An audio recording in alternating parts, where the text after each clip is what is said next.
Volume 4 of the History of Cartography, edited by Matthew Edney and Mary Pedley, explores many different topics, figures, and themes. A major theme in cartography in the European Enlightenment is the emergence of a new approach to map compilation, known as critical or positive geography. Positive geography is mapmaking, supported by facts and experience or experiment in terms of measures and observations. One individual who embraced this idea was the French geographer Jean-Baptiste Bourguignon d'Anville. His approach to mapmaking is exemplified by his large 4-sheet map of Africa, published in Paris in 1749. The design of this map is striking.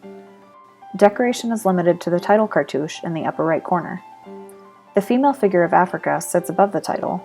Below her, the Nile appears as a river god, holding a ship's rudder. He is flanked by the Sphinx and crocodile, symbols of ancient Egypt.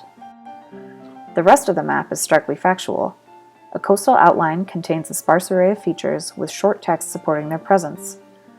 The multiple scales of the map reflect the author's critical examination of source materials, while the avertissement or notice explains that the large amounts of white space on the map cannot be filled in, due to a lack of knowledge. Thus, there is nothing on the map that cannot be supported by reasoned analysis. D'Anville's maps of Italy from 1743 also show his work as a critical geographer. D'Anville explained his methods of map construction in this publication, The Geographical Analysis of Italy. He tells us that he created a geometrical framework for the peninsula by using 2 sets of data.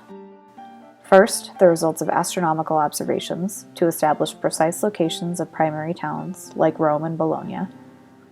And second, ancient and modern itineraries to determine the distances between towns and cities.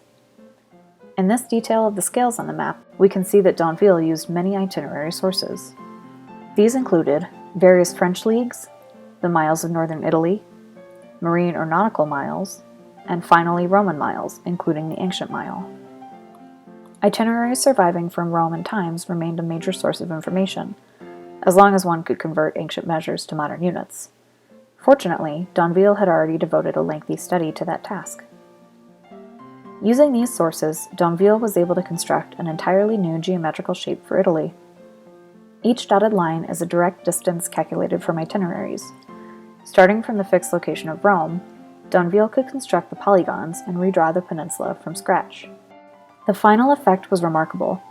In another map from the Geographical Analysis, he compared his new outline for the peninsula, shown using a heavy shaded outline, with earlier outlines as designed by his predecessors, the Italy of Guillaume de Lille, the solid line close in shape to D'Anville's, and that of Nicolas Sanson, the dotted line further away from D'Anville's.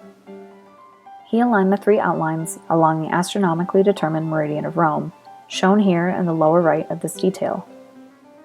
In this way, the reader could see how D'Anville had reduced the width of northern Italy from earlier representations and rotated the peninsula from an east-west to a more north-south alignment. Having established the geometry of the peninsula's outline, D'Anville filled in the map with rivers, towns, and political boundaries. The map's single decoration, the title cartouche, echoes the design of the Africa map. The figure of the Mother Church above is supported by St. Peter at right. Below, the personification of the river Tiber is flanked by a frieze of Romulus and Remus with their mother wolf. The image emphasizes the importance of Rome not only as central to Italy's history, but also as a starting point in the construction of this rigorously designed and definitive map. We like to think that cartography in the European Enlightenment is just as rigorously designed and definitive. The volume is available for purchase in print or as an ebook from the University of Chicago Press. For more information on the History of Cartography project, please visit our website at www.geography.wisc.edu/histcart. Thanks for watching.